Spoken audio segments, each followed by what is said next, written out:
Pour bien communiquer aujourd'hui, il faut savoir demander, dire non, donner et recevoir. C'est en tout cas le plaidoyer que fait Thierry Lenoir dans un petit livre intitulé Paroles de chair. Madame, Monsieur, bonjour et bienvenue. Thierry Lenoir, bienvenue sur ce plateau. Alors, dans votre petit livre Paroles de chair, vous parlez de 4 piliers en matière de communication.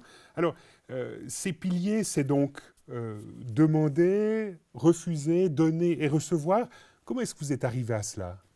Ce sont les bases de la communication. D'ailleurs, tout communicateur insiste sur ces facultés souvent déficientes que nous avons de poser une question, de demander quelque chose qui nous habite. Mais vous avez l'impression qu'aujourd'hui, on a de la peine à demander. Bien sûr, bien sûr. On a la peine à communiquer, tout simplement. Mais c'est vrai qu'on assiste souvent à un drame dans les couples, les familles et notre société tout court. C'est qu'on ne sait plus demander les choses, mais par contre, on est bourré de besoins, d'attentes, des attentes qui sont déçues. Et souvent, on est extrêmement frustré parce que l'autre n'a pas entendu une attente qu'on n'a pas réussi à formuler. Alors, c'est ce qui est le plus difficile, c'est d'entendre quelque chose qui n'a pas été dit. Et là, à votre sens, Jésus aurait quelque chose à nous apporter. Jésus était un modèle dans l'art de demander les choses, ou d'inviter à demander, dans l'art de refuser les choses, dans l'art de donner, sans que ça soit vécu comme un poids pour l'autre, dans l'art de recevoir aussi.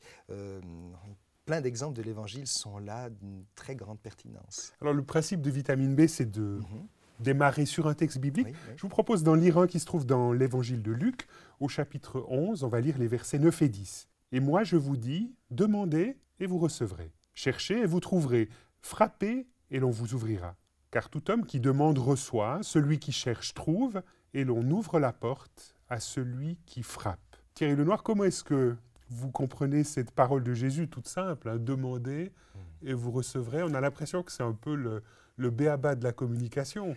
C'est tout simple dans la compréhension de la parole, c'est tellement difficile à appliquer.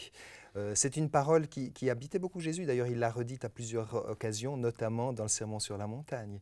Apprenez à demander, c'est le b.a.-ba. C'est souvent compris comme une demande à adresser à Dieu, pas nécessairement à autrui. Oui. Alors c'est sûr que cette parole, c'est à la fois la relation que le croyant a vis-à-vis de son Dieu, c'est aussi, je crois, appliqué dans la relation humaine, tout simplement, qu'on apprenne à oser demander, à frapper à la porte de l'autre, en lui présentant ses besoins, en présentant nos attentes. C'est d'ailleurs une des bases de la communication non violente, ce qu'on appelle aujourd'hui la CNV. C'est après tout un processus d'entrer dans une demande concrète.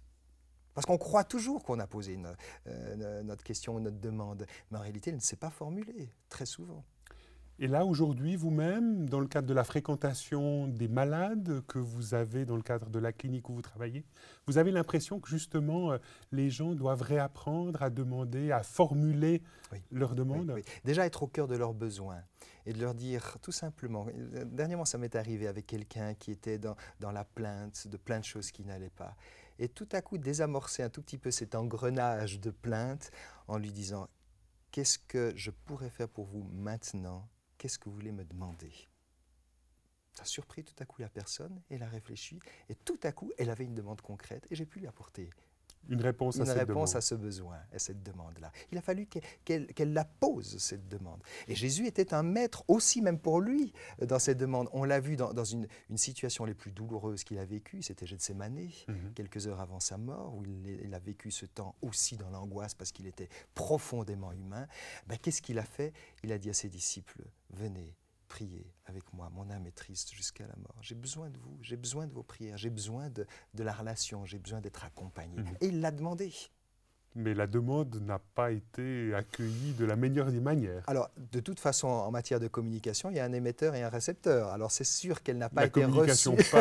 Elle n'a pas été reçue tout à fait comme il le souhaitait. Toujours est-il qu'ils sont quand même venus avec lui, qu'ils l'ont accompagné dans ce moment d'épreuve. Bien sûr, ils se sont endormis. Mais toujours est-il, Jésus a quand même dit son besoin. Alors ça, c'est le premier pilier, savoir demander. Le deuxième, c'est savoir refuser. Voilà. Alors ça, pas évident de dire non. Alors non, ça, alors à qui le dites-vous? C'est sûr qu'on se laisse toujours piéger. C'est ce même Jésus qui, s'adressant aux Galiléens dans son fameux sermon sur la montagne que j'aime évoquer, dira que votre oui soit oui, que votre non soit non. Et ce qu'on y rajoute vient du diable, dit-il avec humour. C'est-à-dire, osez vous positionner, osez dire oui, mais osez dire non. aussi. Et sans devoir même penser qu'il faut encore justifier notre non.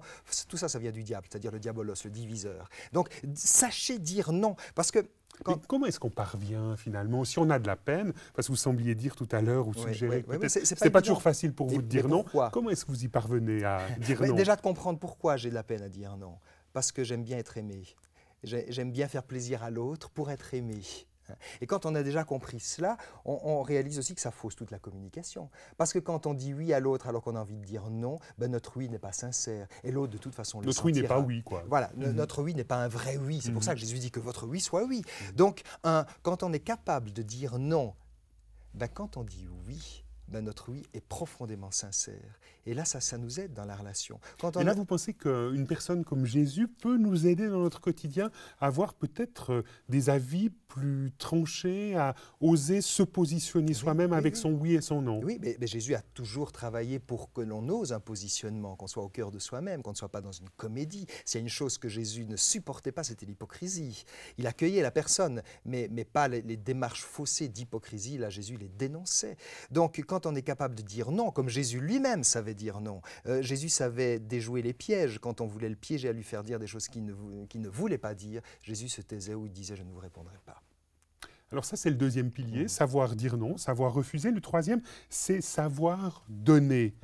Alors ça, c'est quelque chose aujourd'hui qui semble assez facilement praticable ou pratiqué. Hein. On donne beaucoup, on est généreux. C'est vrai qu'on aime, comme je disais tout à l'heure, on aime faire plaisir parce qu'on aime être aimé.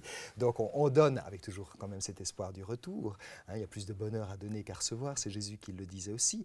Maintenant, il y a manière et manière de donner. Donc vous-même, vous opérez un distinguo sur les différentes façons de donner. Il y aurait une façon qui serait bonne et d'autres qui seraient un peu plus délicates. Il y a des dons qui sont très supérieurs, des dons qui sont très encombrants, des dons qui sont l'expression d'un orgueil démesuré, où l'on donne avec une attente terrible, donc des dons qui mettent l'autre dans une redevance épouvantable, des dons qui sont aussi une expression d'une grande supériorité. Donc le don qui est vraiment le don gratuit et qui rejoint l'autre, ce n'est pas évident. C'était ce... Et vous-même, vous y parvenez facilement lorsque vous donnez quelque chose à quelqu'un. Vous n'avez aucune attente en retour, vous êtes totalement désintéressé? Je ne suis pas Dieu. La place est déjà prise. Donc, bien sûr que non, j'y arrive pas toujours facilement et je ne veux pas avoir cette prétention de dire que mon don est dénué de tout intérêt. On est humain. Mais j'essaye encore une fois d'être à l'image du Maître et de rejoindre l'autre dans le don et surtout d'essayer de faire comprendre à l'autre que quand je veux donner à l'autre, c'est un don et un don gratuit, sans espoir même de retour. Combien de fois il m'arrive d'accompagner l'autre, de lui apporter même une parole de grâce en me disant je veux être comme Jésus dans un don gratuit, sans attendre de l'autre que du coup il me rejoigne, sans attendre de l'autre que j'en fasse un adepte de mon point de vue. Donner gratuitement. Jésus soulageait, Jésus guérissait, il disparaissait, comme pour dire maintenant je vous l'ai donné, c'est à vous de savoir ce que vous voulez en faire de votre don, mais je ne veux pas vous mettre sous tutelle. On a de la peine quand même. C'est très difficile. C'est véritablement poser l'autre en personne libre, bien sûr, totalement libre, et peut-être même libre au point d'être ingrate. Combien de fois souvent quand on donne à l'autre, c'est quelque chose qu'on veut se donner à soi. On va donner à l'autre un disque du chanteur qu'on aime bien, puis après on lui dit... vous le faites sûrement à l'endroit de votre épouse. Oui, bien sûr. Non, mais j'essaye de donner en disant qu'est-ce qui va lui plaire. Mais combien de fois on donne en disant qu'est-ce que moi j'ai envie de recevoir et je vais lui donner ce que j'aime. Puis après, le comble du glauque, c'est qu'on va dire « Allô, tu peux me prêter le disque ?» Ou alors « Tu l'as toujours le disque que je t'ai donné? Tu l'écoutes souvent ?» Donc on met l'autre dans une situation de dette. Ça, c'est pas un don. Donc le don gratuit. Ça, c'était celui. Alors ça, c'est le troisième pilier. Le quatrième, c'est savoir recevoir.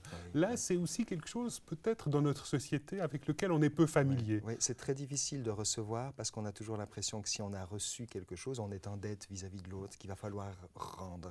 Alors Jésus, au travers de ces images, a privilégié le don gratuit et le recevoir auquel on n'a pas à répondre. Parce qu'on l'a reçu, c'est tout. Par exemple, la parabole des invités au festin. Il y en a tout plein qui refusent l'invitation. Vous connaissez cette parabole où Jésus raconte là, un homme riche qui fait une fête de noces et qui invite des gens qui tous refusent pour des excuses, excusez-moi, bidons. Plus ou moins valable.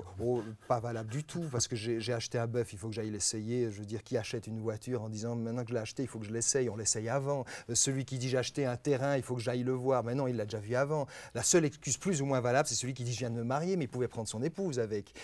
Toujours est-il, on se rend compte que tous ces gens-là refusent. Pourquoi? Parce que pour eux, le don les met mal à l'aise. Ils ont de la peine à recevoir parce qu'ils croient qu'ils doivent rendre. Et comme c'est un roi qui les invite, il faut faire un cadeau royal. Donc recevoir le cadeau tout simplement, sans devoir le rendre, c'est très très inconfortable. Et c'est pourquoi Jésus dit dans la parabole, le maître dit, alors allez chercher tous ceux que vous trouvez et dites-leur, la table elle est mise, vous n'avez rien à faire, vous n'avez rien à apporter, venez tel que vous êtes. Comment est-ce que vous faites dans votre quotidien, Thierry Lenoir, pour être un disciple communicant, un communicateur comme Jésus qui arrive à pratiquer ces 4 piliers, savoir demander, savoir refuser, savoir donner et savoir aussi recevoir?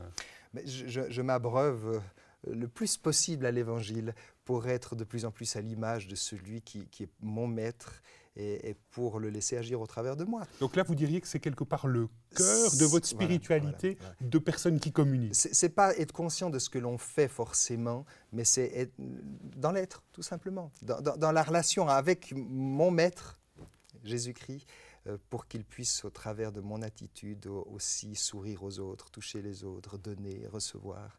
Donc j'essaye d'être ce canal. Alors parmi ces 4 piliers, quel est celui qui vous fait le plus difficulté? Dire non, évidemment.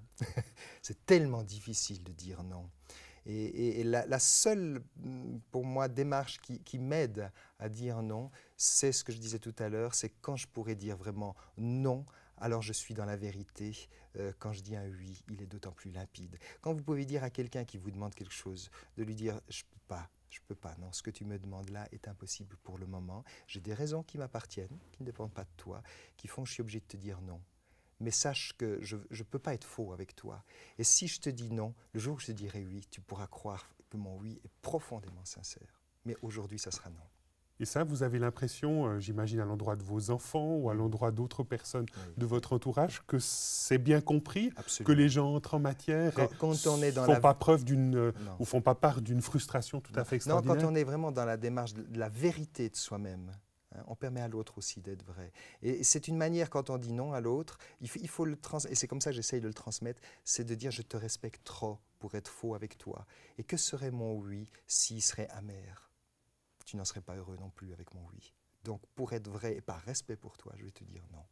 Et là, vous auriez une illustration toute concrète pour nous donner un peu de mesurer le combat auquel vous devez faire face pour parvenir à sortir un non? Bien sûr, j'ai affaire à une population de patients, notamment dans la souffrance psychologique, qui sont très vite manipulateurs, malgré eux. Donc ça les aide aussi de prendre conscience qu'ils sont dans une démarche inconsciente de manipulation et de leur dire non, ça je ne peux pas. Par respect pour moi-même, par respect pour vous. Ça les aide à réfléchir aussi. Et ça les autorise du coup à explorer aussi ces voies du refus, ces voies du non. Thierry Lenoir, merci beaucoup d'avoir accepté de méditer ce passage de l'Évangile de Luc aujourd'hui. Si, Madame, Monsieur, vous souhaitez poursuivre la réflexion, ne manquez pas ce petit ouvrage « Paroles de chair » qui est signé Thierry Lenoir. Et le 4e chapitre, qui s'intitule justement « Savoir demander, refuser, donner et recevoir ». Madame, Monsieur, merci de votre attention. Au revoir et à bientôt.